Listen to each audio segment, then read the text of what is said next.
Dinas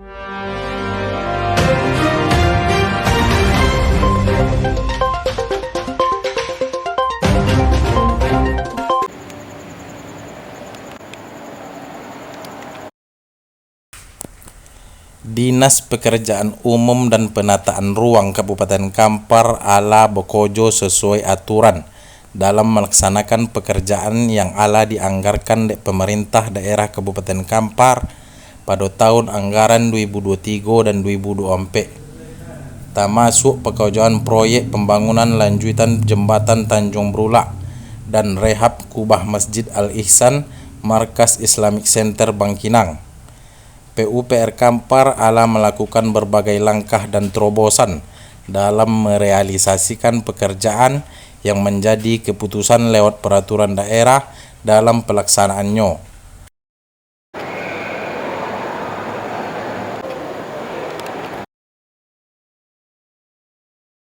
Kepala Dinas Pekerjaan Umum dan Penataan Ruang Kabupaten Kampar Afdal menegaskan bahwa kasodo proses pekerjaan jembatan Tanjung Brulak dan rehab kubah Islamic Center Bangkinang ala sesuai aturan dan ala dilakukan tindakan terhadap kontraktor pelaksana berdasarkan kajian pejabat pembuat komitmen atau PPK.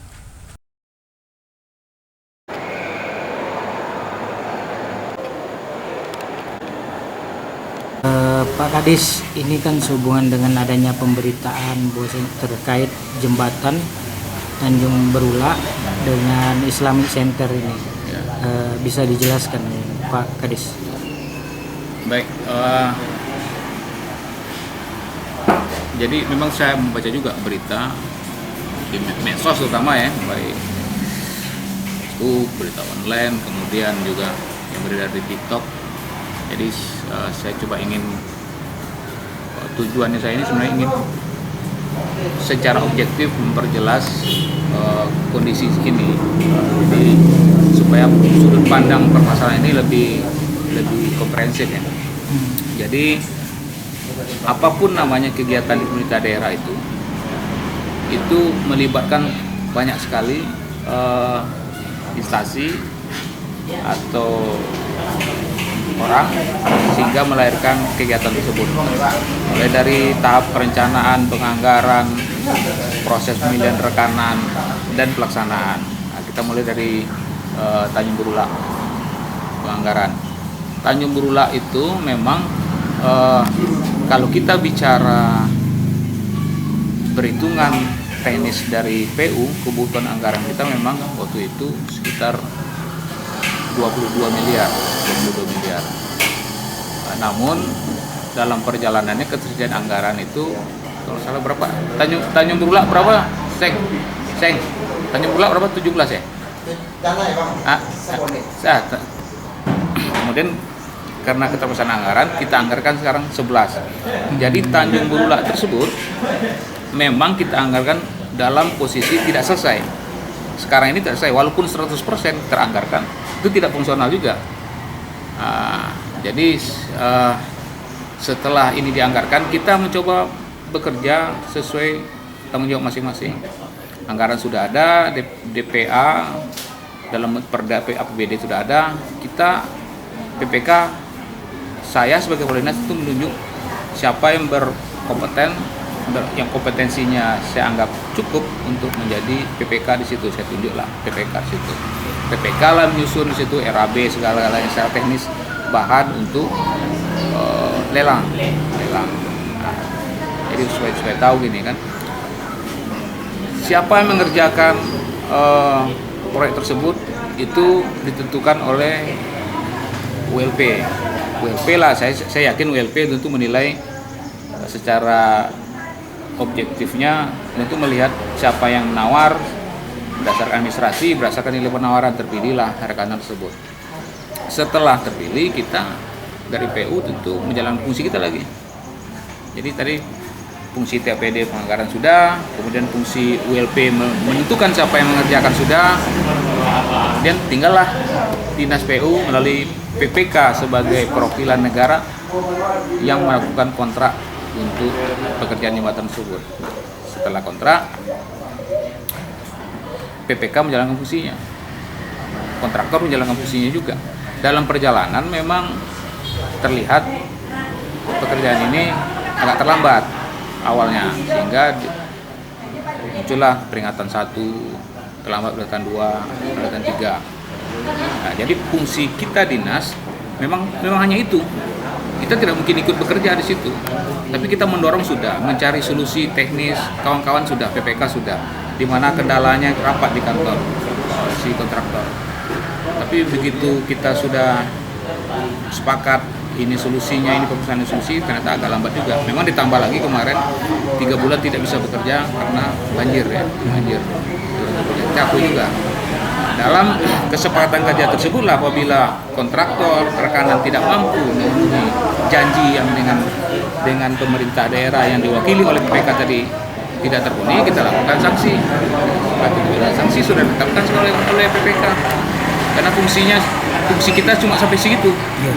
Kalau wan prestasi kita kenakan sanksi, sudah kita putus kontrak, kita denda, dan kita juga nanti dalam blacklist. Sampai situlah tugas kita diminta. PPK apakah tidak membiarkan itu? Tidak. Kita sudah rapat beberapa kali mencarikan solusi, sudah, cuma di situ akhirnya cuma dapat tercapai di 75%.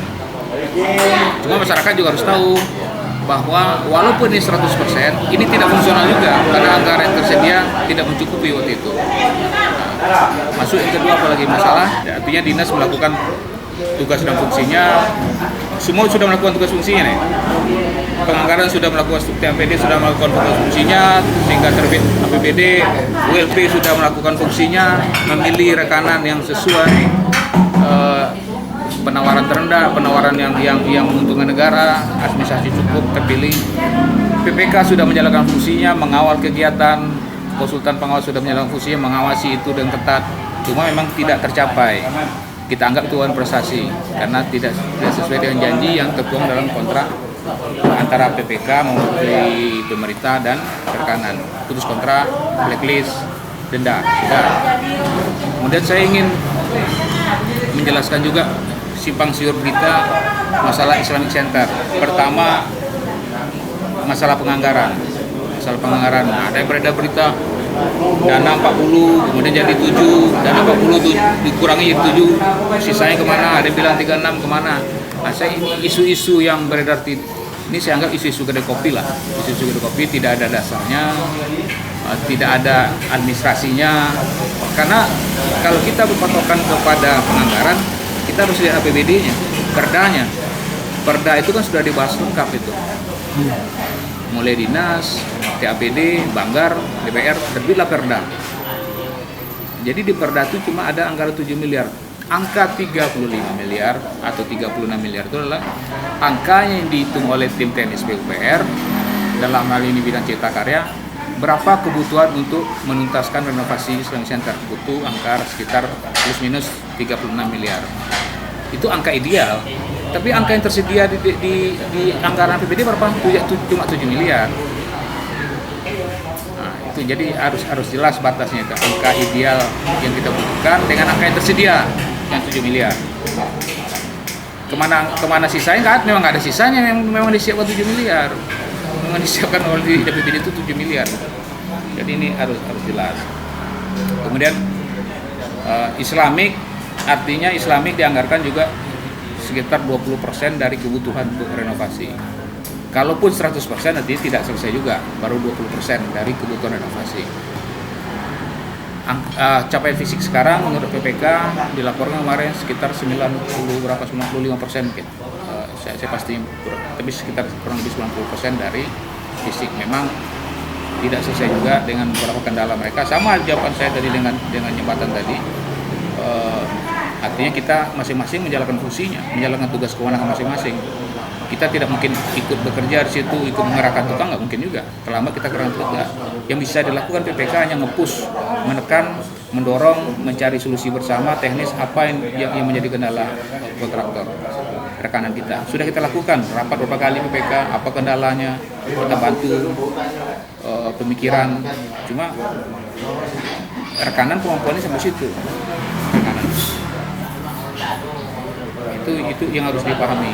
Jadi berjalannya suatu proyek itu tidak di tangan PU sendiri, itu melibatkan banyak pihak, mulai penganggaran, mulai pemilihan pelaksananya siapa, rekanannya yang mengerjakan siapa, dan perjalanan itu ya dari 100 sekian paket PU itu ada 100 yang paket itu memang 1-2 terkendala, ya tuh saya menginginkan semuanya 100%.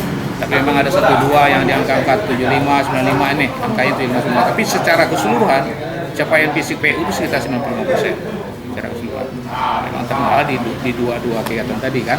Dan kebetulan 2 kegiatan tadi itu memang, kalau saya pribadi juga saya juga menyayangkan ketidakmampuan rekanan menyelesaikan itu.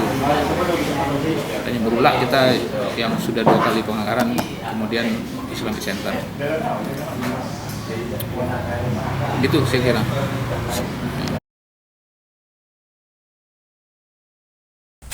Dari Bangkinang Kota, Arif, tim TV Ocu, Riau Raya TV mengabarkan. Deng sana dan Wang Ocu dimanapun berada, saksikan program Kabar Ocu setiap hari hanya di TV Ocu. Jangan lupa subscribe, like, dan komen, saroto idwi kan lonceng notifikasinya guys semua. TV Ocu, pertama di dunia.